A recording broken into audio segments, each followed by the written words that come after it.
नमस्कार। कभी pan card खोया है? अगर हाँ, तो घबराने की बिल्कुल जरूरत नहीं है।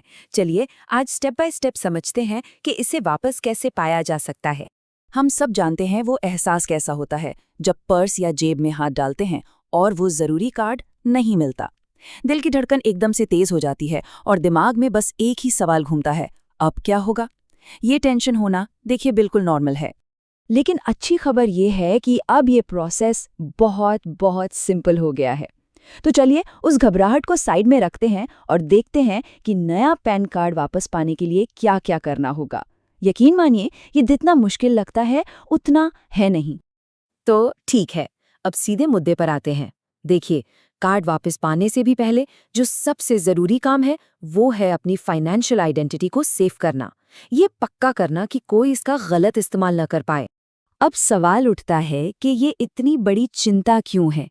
वो इसलिए क्योंकि पैन कार्ड सिर्फ एक कार्ड नहीं है, ये किसी की भी फाइनेंशियल पहचान की चाबी है। अगर ये गलत हाथों में पड़ जाए तो इसका इस्तेमाल फर्जी लोन लेने, स्कैम के लिए बैंक अकाउंट खोलने या यहाँ तक कि आइडेंटिटी चोरी करने के लिए भी हो सकता है। तो ये वो खतरे हैं जिन्हें हम हल्के में बिल्कुल नहीं ले सकते।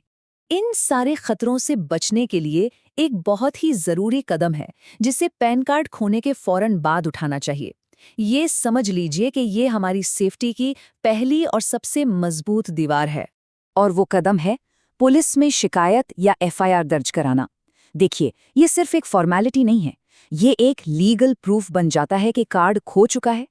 अगर कल को कोई इसका गलत इस्तेमाल करने की कोशिश करता है तो यही एफआईआर है जो किसी भी धोखाधड़ी से बचाएगी। अच्छा, पुलिस शिकायत के बाद अब आता है अगला स्टेप, डुप्लीकेट कार्ड के लिए अप्लाई करना। लेकिन यहीं पर एक बहुत जरूरी सवाल सामने आता है। यहाँ पर ज्यादातर लोग कंफ्यूज हो जाते हैं। देखिए दो ऑप्शन है, रीप्रिंट और करेक्शन। अगर सिर्फ कार्ड खोया है और कोई भी डिटेल बदलनी नहीं है तो रीप्रिंट चुनना है। लेकिन अगर नाम, पता या फोटो जैसी कोई भी जानकारी अपडेट करनी है तो फिर करेक्शन के लिए अप्लाई करना होगा। ये फर्क समझना बहुत जरूरी है। तो ये मानकर चलते हैं कि सारी जानकारी सही है और सिर्फ एक नया कार्ड चाहिए। तो चलिए रीप्रिंट की ऑनलाइन प्रक्रिया को स्टेप बाय स्टेप समझ लेते हैं।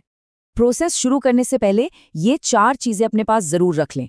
अपना PAN number, Aadhaar number, date of birth और सबसे इम्पॉर्टेंट वो मोबाइल नंबर जो आधार से लिंक्ड हो, क्योंकि उसी पर ओटीपी आएगा। प्रोसेस बहुत सीधा साधा है।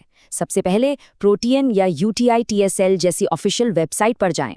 वहां रीप्रिंट ऑफ पैन कार्ड का ऑप्शन चुनें, अपनी डिटेल्स भरें और फिर आधार OTP के जरिए eKYC पूरा करें। इसके बाद एक छोटी सी पेमेंट करनी है और बस आपको एक एक्नॉलेजमेंट रसीद मिल जाएगी। और जानते हैं इसकी फीस कितनी है? सिर्फ 50 रुपए। जी हाँ, बस 50 रुपए, वो भी सारे टैक्स मिलाकर। भारत में कहीं भी नया कार्ड डिलीवर हो जाएगा। मतलब ये तो काफी किफायती है।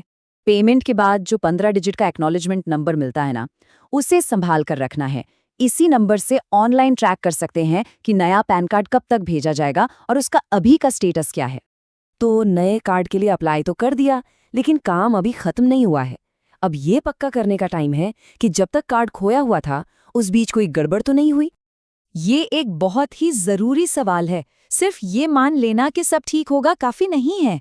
हमें खुद चेक करना होगा कि कहीं हमारी जानकारी का गलत इस्तेमाल तो नहीं हुआ। इसे चेक करने के 2 सबसे अच्छे तरीके हैं। पहला, अपना क्रेडिट स्कोर ऑनलाइन चेक करें।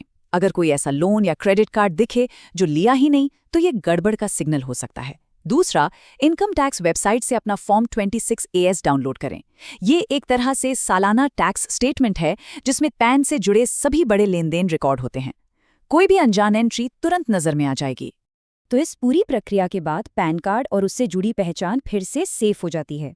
लेकिन ये घटना हमें एक बड़े सवाल पर सोचने पर मजबूर करती है। पैन कार्ड तो सिर्फ एक हिस्सा है, हमारी पूरी डिजिटल फाइनेंशियल दुनिया का क्या? ये एक तरह से रिमाइंडर है कि हमें अपनी सारी फाइनेंशियल जानकारी को लेकर और भी ज्यादा सावधान और जागरूक रहना चाहिए।